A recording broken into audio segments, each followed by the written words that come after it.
দুনিয়ার মধ্যে পাঠিয়েছেন আল্লাহ তাআলার ইবাদত করার জন্য।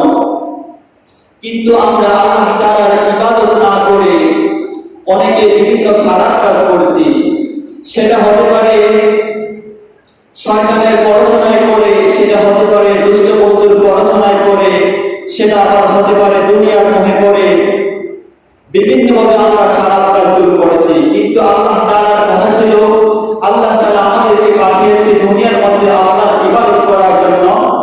পাশাপাশি আল্লাহ তাআলা শয়তানকে সৃষ্টি করেছেন এবং শয়তানকে সেই ক্ষমতাও দিয়ে দিয়েছে যে শয়তান আমাদেরকে ধোঁকা দেবে, গুনাহের দিকে ধাবিত করবে।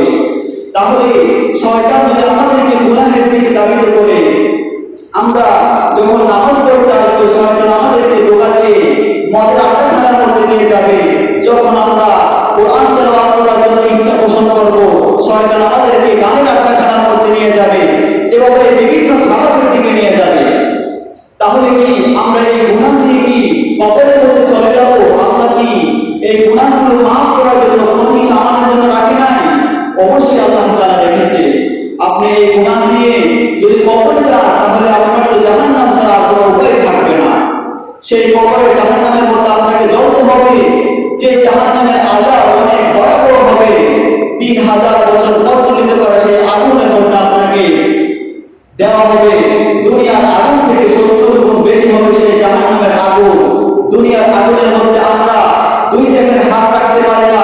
সেই জাহান্নামের 3000 বছর প্রজ্বলিত করা দুনিয়ার আগুন থেকে 70 গুণ বেশি জাহান্নামের আগুন বলে, ওই জাহান্নামের মধ্যে আপনি কিভাবে থাকবেন? এই দুনিয়ার মধ্যে যদি আমরা পাপ নিয়ে যাই, তাহলে এই পরকালের মধ্যে আমাদের জাহান্নাম ছাড়া কোনো উপায় থাকবে না।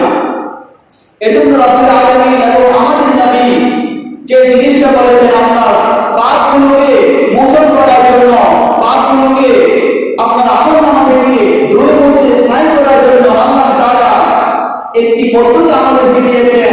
শয়তান আপনাকে ধোঁকা দেবে, শয়তান আপনাকে গুনাহের দিকে নিয়ে যাবে, কোনো সমস্যা নাই। কারণ আল্লাহ তাআলা শয়তান এবং মানুষের মধ্যে পার্থক্য কি? শয়তান ভুল করবে, ভুল করার পরে নিজ জায়গার মধ্যে অটল থাকবে, আল্লাহর কাছে ক্ষমা চাইবে না। শয়তান অহংকার করে নিজেকে নিয়ে, কিন্তু মানুষ অহংকার করে না।